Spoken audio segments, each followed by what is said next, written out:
Hi കൂട്ടുകാരെ, എല്ലാവർക്കും SR ക്രിയേഷനിലേക്ക് സ്വാഗതം. ഇന്ന് നമ്മൾ പുതിയൊരു അധ്യായമാണ് പഠിക്കാൻ പോകുന്നത്. കൂട്ടുകാരുടെ മലയാളം പാഠപുസ്തകത്തിലെ 7-ാമത്തെ അധ്യായത്തിൻ്റെ 3-ാമത്തെ ഭാഗം വസന്തം വന്നപ്പോൾ. കൂട്ടുകാർക്ക് കഥ കേൾക്കാൻ ഇഷ്ടമാണോ? പൂക്കളെക്കുറിച്ചുള്ള കഥയായാലോ? പൂക്കളും വസന്തവും കൂട്ടുകാരും ഒക്കെ ചേർന്നൊരു മനോഹരമായ കഥ. കഥ കേൾക്കാൻ തിടുക്കമായോ?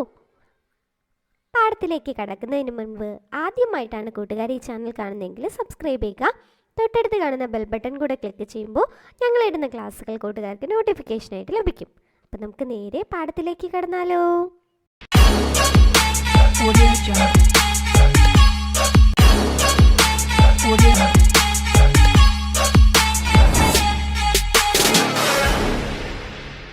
വസന്തം വന്നപ്പോൾ മനോഹരമായൊരു കഥയാണ് കേട്ടോ. അതൊരു വലിയ പൂന്തോട്ടമാണ്. പച്ചപ്പട്ട് വിരിച്ചതുപോലുള്ള പുല്ല്, അവയ്ക്കിടയിൽ കൊച്ചു കൊച്ചു പൂക്കൾ, തലയുയർത്തി നിൽക്കുന്ന പീച്ച് മരങ്ങൾ, പിങ്ക് നിറത്തിലുള്ള പൂക്കൾ കൊണ്ട് അവ മൂടിയിരിക്കുന്നു. പൂക്കൾക്ക് ചുറ്റും പാറിക്കളിക്കുന്ന പൂമ്പാറ്റകൾ, മൂളിപ്പറക്കുന്ന വണ്ടത്താന്മാർ, പഴങ്ങൾ തിന്ന് പാട്ടുപാടുന്ന കിളികൾ. ഒരു ദിവസം ആ പൂന്തോട്ടത്തിൻ്റെ ഉടമ തിരിച്ചെത്തി. ഒരു തടിയൻ കുറേ കാലമായി ദൂരെ ഒരു കൂട്ടുകാരനോടൊപ്പം താമസിക്കുകയായിരുന്നു.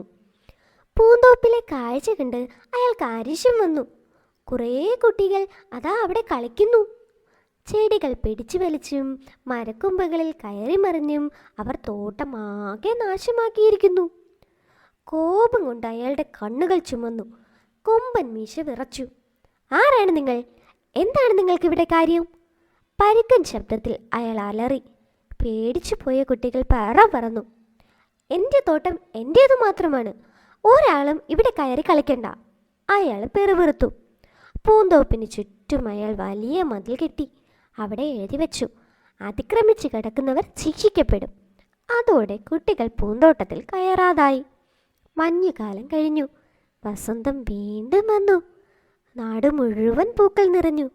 പൂമണം പരത്തുന്ന കാറ്റും പാടുന്ന കിളികളും വീണ്ടും എത്തി.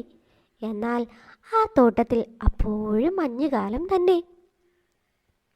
ചെടികളും മരങ്ങളും മഞ്ഞ് മൂടി കിടപ്പാണ്. പൂമ്പാറ്റകളോ കിളികളോ അങ്ങോട്ട് തിരിഞ്ഞു നോക്കുന്നേയില്ല. പുല്ലുകൾക്കിടയിൽ നിന്ന് ഒരു കുഞ്ഞു പൂവ് പതുക്കെ തല നീട്ടി നോക്കി. ഓ, മഞ്ഞു മാറിയിട്ടില്ല, കുറച്ചുകൂടി ഉറങ്ങാം. അത് പതിയെ തല വലിച്ചു. മഞ്ഞിനും മൂടൽ മഞ്ഞിനും ബഹു സന്തോഷമായി. വസന്തം ഈ തോട്ടത്തെ ഒഴിവാക്കിയിരിക്കുന്നു. വർഷം മുഴുവൻ നമുക്കിവിടെ സുഖമായി കഴിയാം, അവർ ഉറപ്പിച്ചു. മഞ്ഞ് വെളുത്ത കുപ്പായം കൊണ്ട് പുല്ലെല്ലാം മൂടി മറച്ചു.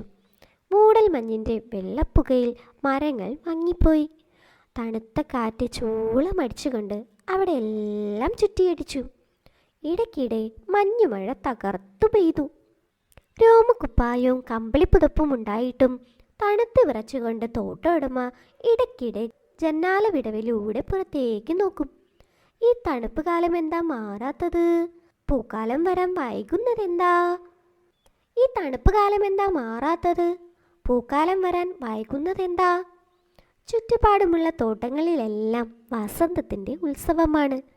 വസന്തത്തിൻ്റെ വെളിച്ചം തടിയൻ്റെ പൂന്തോട്ടത്തെ തിരിഞ്ഞു നോക്കിയതേയില്ല. അയാൾക്ക് പുറത്തിറങ്ങാൻ പറ്റാതെയായി. എപ്പോഴും വീടിനുള്ളിൽ മൂടി പുതച്ചുറക്കം തന്നെ, വേറെ ഒന്നും ചെയ്യാനില്ല. ഒരു ദിവസം രാവിലെ മധുരമുള്ള ഒരു പാട്ട് കേട്ടുകൊണ്ടാണ് അയാൾ ഉറക്കമുണർന്നത്. കിളിയുടെ പാട്ട്. എത്രയോ കാലമായി കേൾക്കാതിരുന്ന ശബ്ദം. അയാൾ ചാടി എഴുന്നേറ്റ് ജനാല തുറന്നു. പൂമണം അകത്തേക്ക് വീശി. തണുപ്പില്ലാത്ത സുഖമുള്ള കാറ്റ്. അയാൾ പുറത്തേക്ക് നോക്കി. ഹായ്, എന്താണ് കാണുന്നത്? അവസാനം എൻ്റെ തോട്ടം പൂത്തല്ലോ. അയാൾ അവിടേക്ക് ഓടി. തോട്ടം നിറയെ പല വർണ്ണത്തിലുള്ള പൂക്കൾ, പാറി പറക്കുന്ന ശലഭങ്ങളും പക്ഷികളും. മരക്കൊമ്പുകൾ നിറയെ കുട്ടികളാണല്ലോ. അയാൾ ചുറ്റും നോക്കി. മതിലിൻ്റെ ഒരു ചെറിയ വിടവിലൂടെ കുട്ടികൾ അകത്തേക്ക് കടന്നു വരുന്നുണ്ട്. മരച്ചില്ലകൾ അവരെ മാടി വിളിക്കുന്നു. അവർ മരത്തിലേക്ക് ഓടിക്കയറുന്നു. പൂക്കൾ ആടി ഇളയുന്നു. പച്ചപ്പുല്ലുകൾക്കിടയിൽ നിന്ന് കുഞ്ഞു പൂക്കൾ തലനീട്ടി പുറത്തു വന്ന് ചിരിക്കുന്നു. എത്ര വേഗത്തിലാണ് തോട്ടം മനോഹരമായി മാറിയത്! അയാൾക്ക് അത്ഭുതമായി. പെട്ടെന്നാണ് തോട്ടത്തിൻ്റെ അങ്ങേ മൂലയിലെ ഒരു മരം അയാളുടെ കണ്ണിൽപ്പെട്ടത്.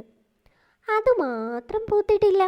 അതിൻ്റെ ചില്ലകളിൽ ഇപ്പോഴും മഞ്ഞിൻ്റെ പുതപ്പാണ്. മരച്ചുവട്ടിൽ ഒരു കൊച്ചുകുട്ടി. അവൻ മരത്തിലേക്ക് കൈ നീട്ടുന്നുണ്ട്. അവന് കയറാൻ കഴിയുന്നില്ല. മരം ചില്ലകൾ താഴ്ത്തി കൊടുക്കുന്നു. എന്നിട്ടും അവന് പിടിച്ചു കയറാൻ കഴിയുന്നില്ല. ചാടിപ്പിടിക്കാൻ നോക്കുന്നുണ്ട്. ആ കാഴ്ച കണ്ട് അയാളുടെ മനസ്സലഞ്ഞു. അയാൾ ഓടിച്ചെന്ന് കുട്ടിയെ എടുത്ത് മരക്കൊമ്പിൽ ഇരുത്തി. അത്ഭുതം! മരച്ചില്ലകളിൽ നിന്ന് മഞ്ഞ് അലിഞ്ഞുപോയി. പൂക്കൾ നിറഞ്ഞു. പൂമ്പാറ്റകൾ അങ്ങോട്ട് പാറി വന്നു. കിളികൾ ചില്ലകളിൽ ഇരുന്ന് ഊഞ്ഞാലാടാൻ തുടങ്ങി. കുട്ടി സന്തോഷത്തോടെ ഇരു കൈകൾ നീട്ടി അയാളുടെ കഴുത്തിൽ ചുറ്റിപ്പിടിച്ച് കവിളത്തിൽ ഒരു ഉമ്മ വച്ചു. അയാൾ പൊട്ടിച്ചിരിച്ചു. മറ്റു കുട്ടികളെ മാടി വിളിച്ചു.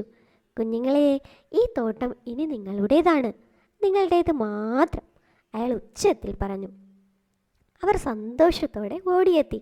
അയാൾ അവരോടൊപ്പം കൈകോർത്ത് നൃത്തം ചെയ്തു. അന്ന് തന്നെ ആ വലിയ മതിൽ അയാൾ പൊളിച്ചു മാറ്റി. കൂട്ടുകാരെ, കഥ ഇഷ്ടമായോ? കഥ ഇഷ്ടമായല്ലേ? കഥയിൽ ആരെയാണ് കൂട്ടുകാർക്ക് ഇഷ്ടമായത്? കുഞ്ഞു കൂട്ടുകാരെയാണോ? കൂട്ടുകാരും ഇതുപോലെ പൂന്തോട്ടത്തിൽ കളിക്കാറുണ്ടോ? കളിക്കാറുണ്ടല്ലേ? തടിയനെ കൂട്ടുകാർക്ക് ഇഷ്ടമായോ? അവസാനം ഇഷ്ടമായല്ലേ? അപ്പോൾ ഇനി കഥ കേട്ടുകൊണ്ടിരുന്നാൽ മതിയോ കൂട്ടുകാരെ? കൂട്ടുകാരുടെ പാഠപുസ്തകത്തിലെ പ്രവർത്തനങ്ങൾ കൂടെ നോക്കാം. പറയാം, എഴുതാം. ഒന്നാമത്തെ ചോദ്യം: തോട്ട ഉടമയുടെ മനസ്സലിയിച്ച കാഴ്ച എന്തായിരുന്നു? പറഞ്ഞോളൂ. തോട്ടത്തിൻ്റെ അങ്ങേ മൂലയിലെ ഒരു മരം അയാളുടെ കണ്ണിൽ പെട്ടു. അത് മാത്രം പൂത്തിട്ടില്ല. കാരണം എന്താ? ഒരു കൊച്ചുകുട്ടി. അവൻ മരത്തിലേക്ക് കൈ നീട്ടുന്നുണ്ട്. അവന് കയറാൻ കഴിയുന്നില്ല. മരം ചില്ലകൾ താഴ്ത്തി കൊടുത്തിട്ടും അവന് പിടിച്ചു കയറാൻ കഴിഞ്ഞില്ല. ചാടി പിടിക്കാൻ നോക്കി. ആ കാഴ്ച കണ്ടാണ് തോട്ടുടമയുടെ മനസ്സ് അലിഞ്ഞത്. രണ്ടാമത്തെ ചോദ്യം: തടിയൻ വീടിനുള്ളിൽ മൂടി പുതച്ച് ഉറക്കം തന്നെ, വേറെ ഒന്നും ചെയ്യാനില്ല. എന്താവാൻ കാരണം? ഉത്തരം നോക്കൂ. ചുറ്റുപാടുമുള്ള തോട്ടങ്ങളിലെല്ലാം വസന്തത്തിൻ്റെ ഉത്സവമാണ്. വസന്തത്തിൻ്റെ വെളിച്ചം തടിയൻ്റെ പൂന്തോട്ടത്തെ തിരിഞ്ഞു നോക്കിയതേയില്ല. അയാൾക്ക് പുറത്തിറങ്ങാൻ പറ്റാതെയായി. എപ്പോഴും വീടിനുള്ളിൽ തന്നെ മൂടി പുതച്ചുറക്കം, വേറെ ഒന്നും ചെയ്യാനില്ല. അടുത്ത ചോദ്യം: വീണ്ടും വസന്തകാലം വന്നപ്പോൾ പൂന്തോട്ടത്തിൽ എന്തൊക്കെ മാറ്റങ്ങളാണ് ഉണ്ടായത്? മധുരമുള്ള പാട്ട് കേൾക്കാം. കിളികളുടെ പാട്ട്. എത്രയോ കാലമായി കേൾക്കാതിരുന്ന ശബ്ദം. അയാൾ ജനാല തുറന്നു. അപ്പോഴേക്കും പൂമണം അകത്തേക്ക് വീശി. തണുപ്പില്ലാത്ത സുഖമുള്ള കാറ്റ്. ഇതൊക്കെയായിരുന്നു വസന്തകാലം പൂന്തോട്ടത്തിൽ വന്നപ്പോൾ ഉണ്ടായ മാറ്റങ്ങൾ. അടുത്ത ചോദ്യം: അയാളുടെ ഉദ്യാനത്തിൽ മാത്രം വസന്തം വന്നില്ല. കാരണം എന്തായിരിക്കാം? കുട്ടികൾ കയറാതിരുന്നതിനാലാണ് വസന്തം അദ്ദേഹത്തിൻ്റെ ഉദ്യാനത്തിൽ മാത്രം വരാതിരുന്നത്. അടുത്തത് വായിക്കാം, കണ്ടെത്താം. മനോഹരമായൊരു പൂന്തോട്ടത്തിൻ്റെ വിവരണം വായിച്ചില്ലേ കൂട്ടുകാരെ? വായിച്ചു അല്ലേ? ഇത് കണ്ടെത്തി കൂട്ടുകാർക്ക് കൂടെ വായിച്ചു കൊടുത്തോളൂ. ഇനി നോക്കൂ. കാലമേത്? തണുത്ത് വിറച്ചിരിക്കുന്ന കാലമേതാ? മഞ്ഞുകാലം. അപ്പോൾ വിയർത്ത് വലഞ്ഞിരിക്കുന്ന കാലമോ? വേനൽക്കാലം. നനഞ്ഞു കുതിരുന്നതോ? അതേ, മഴക്കാലമാണ്. സുഗന്ധം പരത്തുന്ന കാലമേതാ? വസന്തകാലം.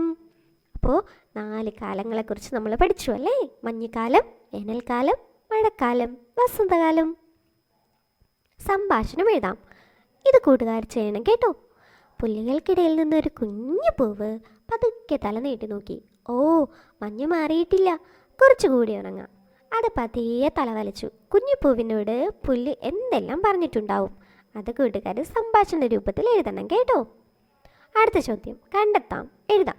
അടിവരയിട്ട പദങ്ങൾക്ക് പകരം വാക്കുകൾ പാഠഭാഗത്ത് കണ്ടെത്തി എഴുതുക. പൂന്തോട്ടത്തിലെ കാഴ്ച കണ്ട് അദ്ദേഹത്തിന് ദേഷ്യം വന്നു, അരിശം വന്നു. രണ്ടാമത്തേത്: തോട്ടം നിറയെ പല നിറത്തിലുള്ള പൂക്കൾ, പല വർണ്ണത്തിലുള്ള പൂക്കൾ. മരം കൊമ്പുകൾ താഴ്ത്തി കൊടുക്കുന്നു, മരം ചില്ലകൾ താഴ്ത്തി കൊടുക്കുന്നു. അപ്പോൾ കൂട്ടുകാർ ഇത് 3 എഴുതുക കേട്ടോ. ദേഷ്യത്തിൻ്റെ പകരം പദം അരിശം, നിറം, വർണ്ണം, കൊമ്പുകൾ, ചില്ലകൾ. അടുത്ത് നോക്കൂ, ഞാൻ എഴുതിയത്. താഴെ കൊടുത്ത പ്രയോഗങ്ങൾ ഉൾപ്പെടുത്തി വാക്യങ്ങൾ എഴുതാമോ? മൂടി പുതച്ച് എഴുതി നോക്കൂ. അദ്ദേഹം മൂടിപ്പുതച്ച് ഉറങ്ങുകയാണ്. പാറിപ്പറക്കുന്ന അദ്ദേഹത്തിൻ്റെ ഉദ്യാനത്തിൽ പാറിപ്പറക്കുന്ന വണ്ടുകളെ കാണാം. പറ പറന്നു. കുട്ടികൾ പേടിച്ച് അവിടെ നിന്നും പറ പറന്നു. അഭിനയിക്കാം. കോപം കൊണ്ട് അയാളുടെ കണ്ണുകൾ ചുവന്നു. കൊമ്പൻ മീശ വിറച്ചു. ആരാണ് നിങ്ങൾ? എന്താണ് നിങ്ങൾക്ക് ഇവിടെ കാര്യം? പരുക്കൻ ശബ്ദത്തിൽ അയാൾ അലറി. പേടിച്ചു പോയി കുട്ടികൾ പറ പറന്നു. ഈ ഭാഗം കൂട്ടുകാരൊന്ന് അഭിനയിച്ച് കാണിച്ചേ. ഹായ്, നന്നായിട്ടുണ്ട്. കൂട്ടുകാർ അഭിനയിക്കണം കേട്ടോ. അപ്പോൾ കൂട്ടുകാരെ, നമ്മൾ 7ാമത്തെ അധ്യായം പഠിച്ചു കഴിഞ്ഞു. ഒരു കവിതയും 2 കഥകളുമാണ് 7ാമത്തെ അധ്യായത്തിനകത്ത് ഉൾപ്പെട്ടിരുന്നത് കേട്ടോ. അപ്പോൾ കഥയും കവിതയൊക്കെ കൂട്ടുകാർക്ക് ഇഷ്ടമായോ? പാഠഭാഗത്തിലെ പ്രവർത്തനങ്ങളൊക്കെ ചെയ്തോ? അപ്പോൾ കൂട്ടുകാർക്ക് ക്ലാസ്സുകൾ ഇഷ്ടമായോ? ഇഷ്ടമായെങ്കിൽ ലൈക്ക് ചെയ്യുക, നിങ്ങളുടെ കൂട്ടുകാർക്ക് കൂടെ ഷെയർ ചെയ്ത് കൊടുക്കുക. കൂട്ടുകാർക്ക് എന്തെങ്കിലും അഭിപ്രായങ്ങളും നിർദ്ദേശങ്ങളും ഉണ്ടെങ്കിൽ കമൻറ്റ് ബോക്സിലൂടെ ഞങ്ങളെ അറിയിക്കുക. അപ്പോൾ അടുത്ത ക്ലാസ്സിൽ നമുക്ക് ഒരുമിച്ച് കാണാം. Thank you for watching.